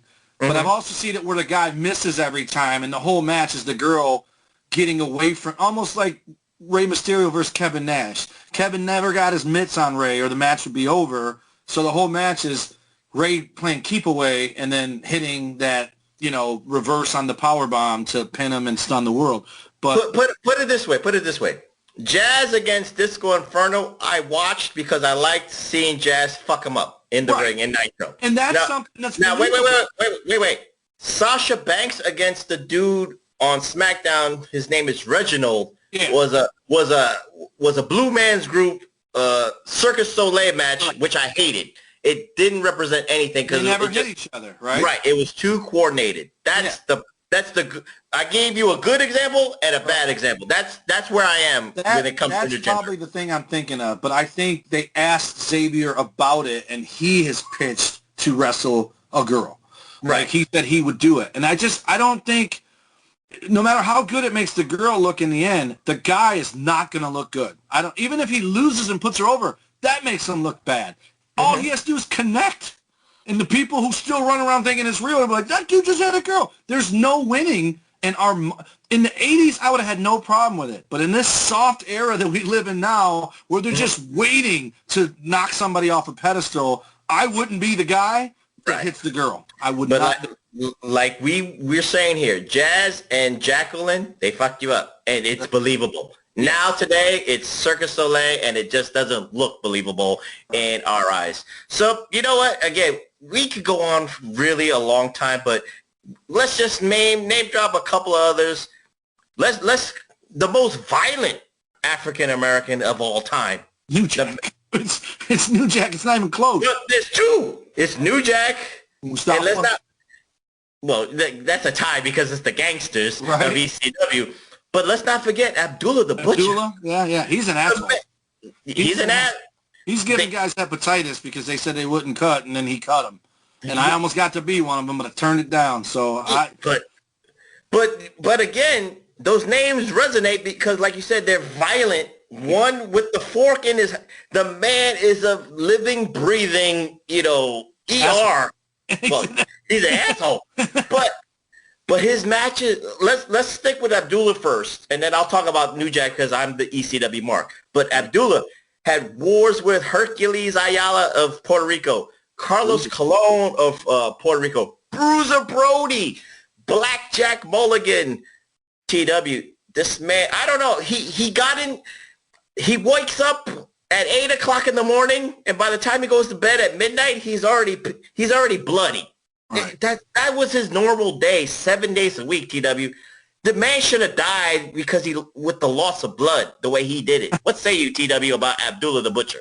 Besides being an asshole. He was one of those guys that in the magazine scared me because almost every single picture of him in an aftermag was him with the crimson mask, as they call it. And then when you did get to see him without the blood, the scars on that guy's forehead are like, that dude's single. There's no, unless he's with a chick that looks just as horrendous, he's single. Because who wants to look at that every day, right? Like he's easily, Dusty's is bad, Flair's is bad, Abdullah's is the worst.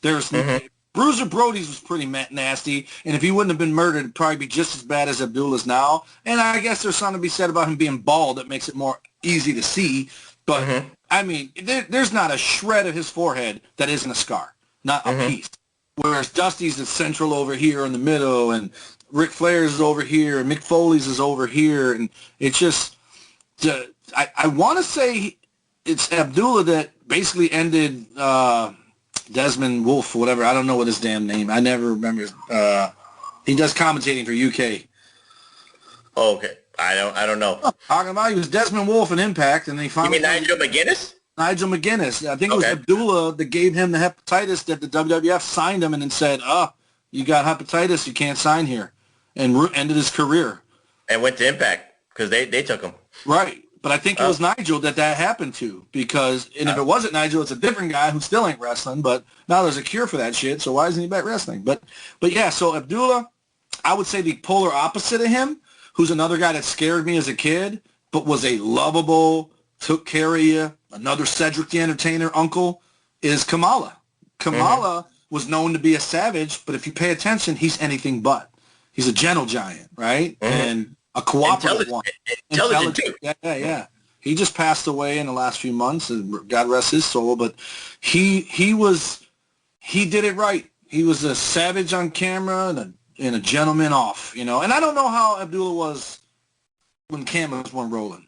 But it doesn't matter because the shit he did when they were rolling is inexcusable. If you're, it's one thing if you don't know you have hepatitis and you're out there double juicing, but when you do, and someone tells you, no, I'm not bleeding, and then you make him bleed, I was going to get a shirt made because of how the world is that says I press charges. I would have been pressing charges against that dude for cutting.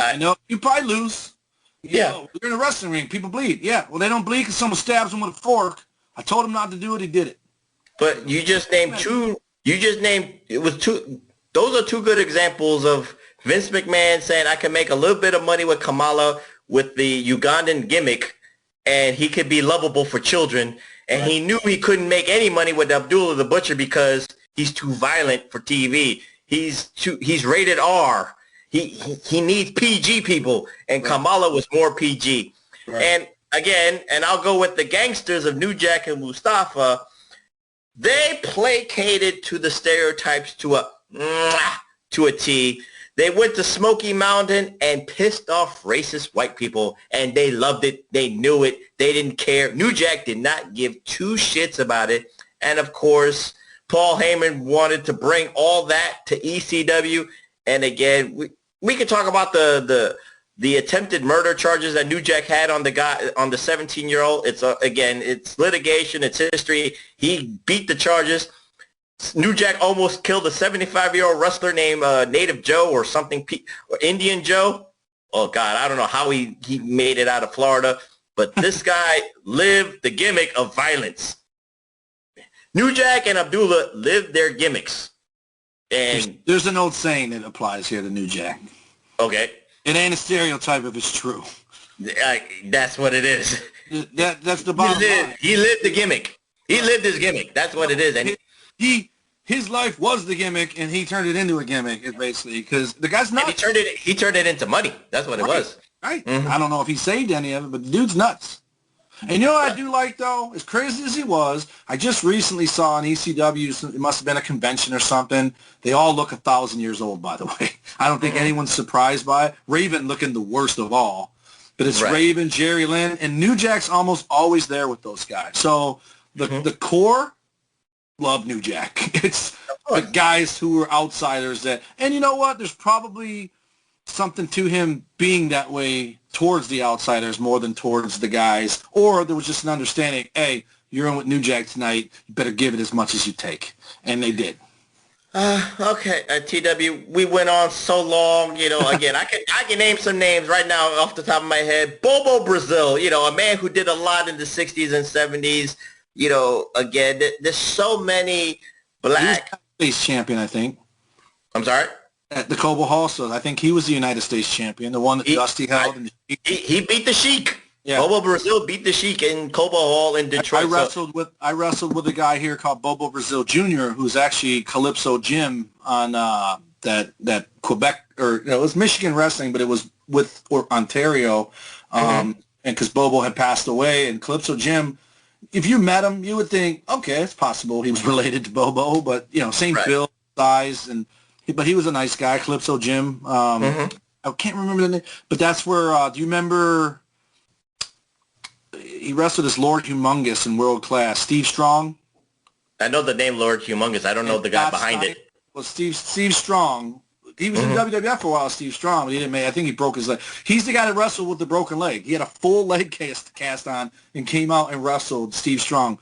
Oh, wow. Steve Strong, Rick Martel, all these guys. Motor City Wrestling was the one here, and then the stuff with Eddie Creechman and all that up in Quebec. But they worked together, and that's where Chris Carter and Mohammed Jihad Shah were called the International Freedom Fighters. Calypso Jim, Scott Rex Steiner. That's Scott Steiner, but when he first started wrestling around here, he was Scott Rechsteiner. But Calypso Jim was Bobo Jr. Bobo, I want to say, I'm not sure when he passed away. I want to say he came to one of the shows when I first started wrestling, because the Sheik would come, too, to the shows, because Sabu was on him until he passed away.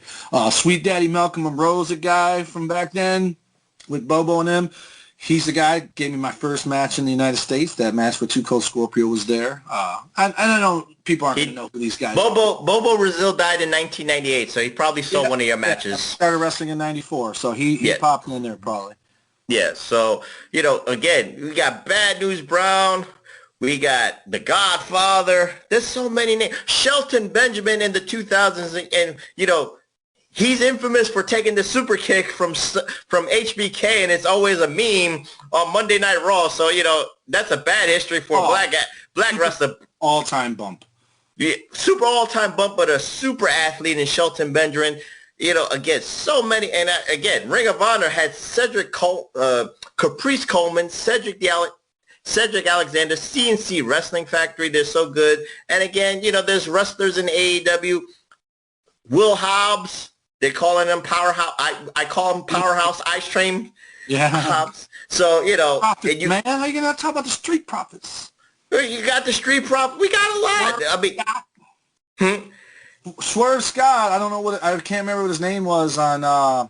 It was Shane Strickland or something like that. Shane Swerve Strickland, wasn't it? And something like that. He beat Matt Riddle to become the first Major League Wrestling champion, or the reboot first champion, whatever.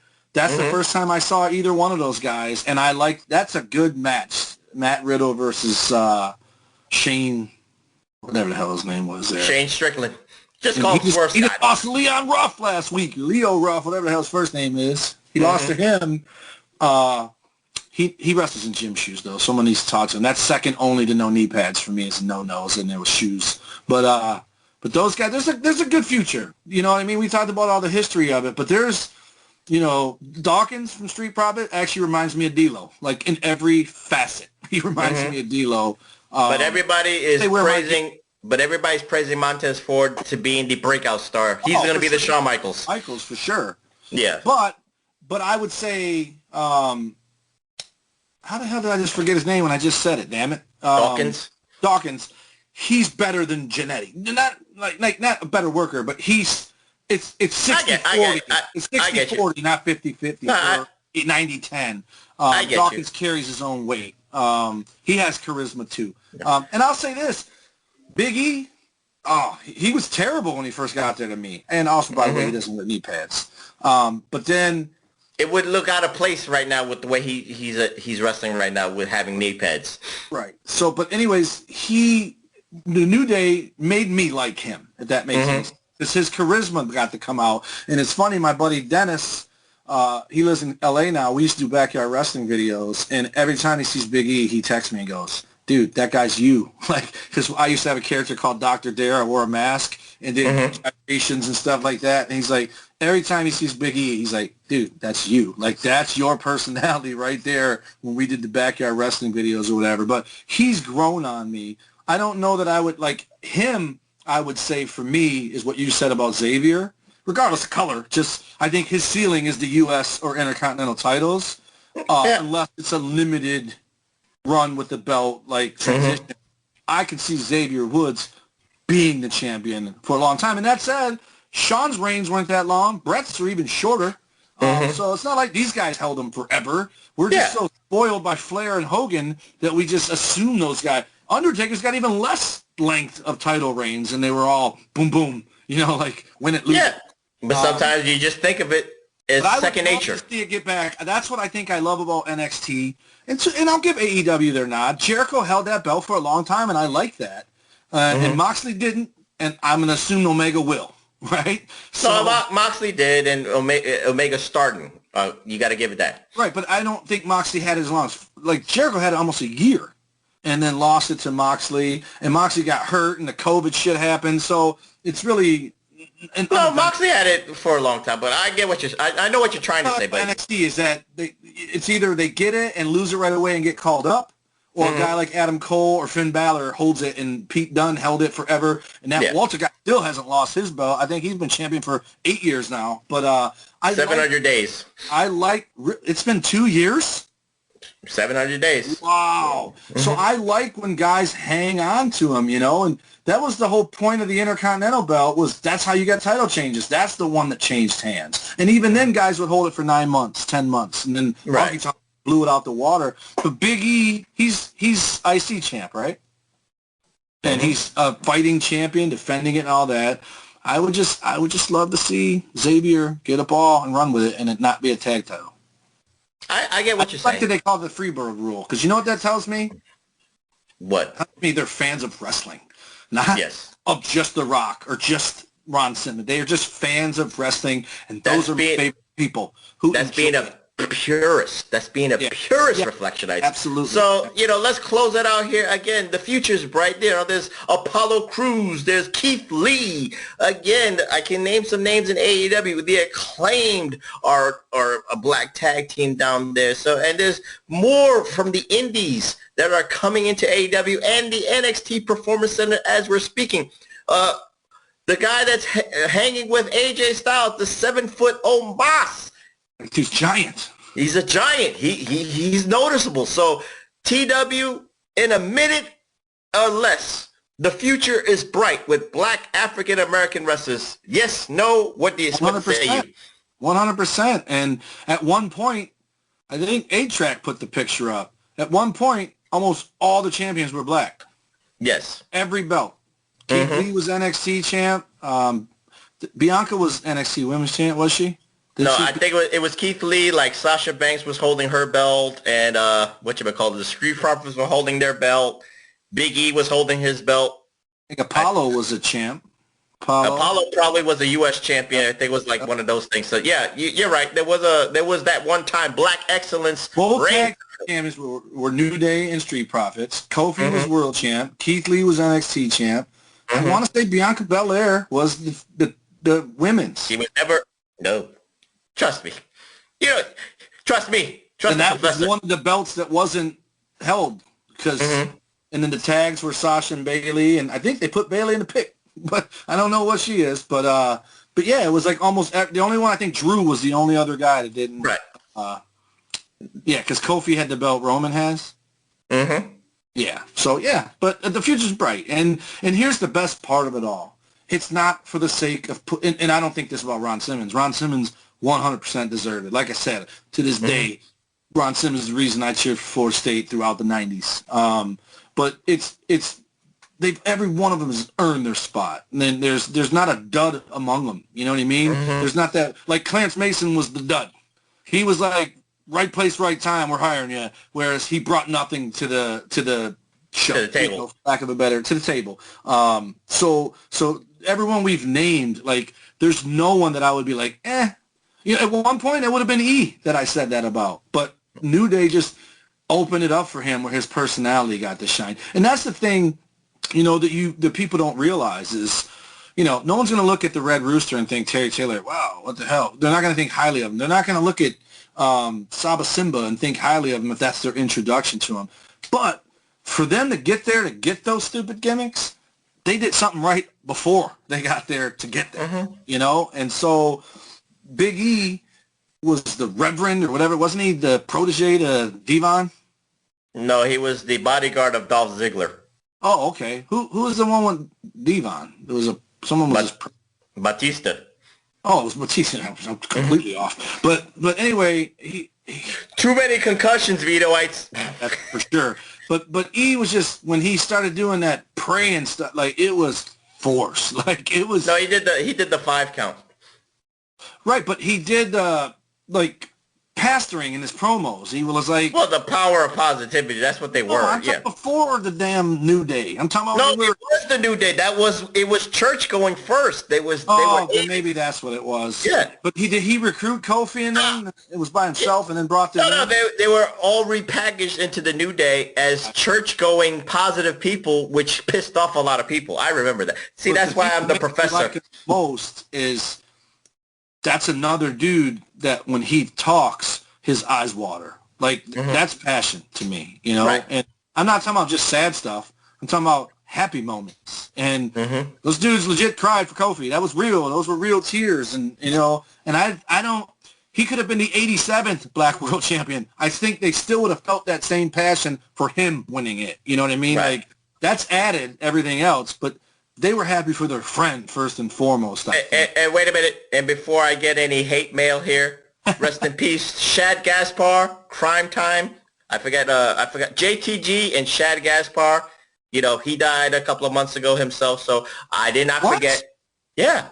He saved his son from drowning. Oh, I thought you meant JTG died. Like, no, Shad died. I thought you said he died himself a couple months ago. Like, no. Before people say, Professor, you forgot some black names. That's a sad story too. But again, there's just too many. But again, I just wanted to let that.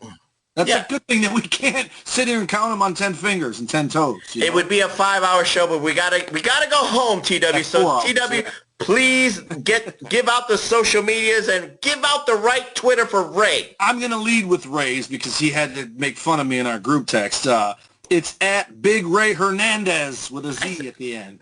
And he drew a picture of it and pointed the arrow at it. It ain't my fault. He changes it every 3 days or even more frequently than his underwear otherwise. But so at Big Ray Hernandez, mine is at Tommy Wonder 19 for Twitter and also at the Tommy Wonder for the more fan-friendly one.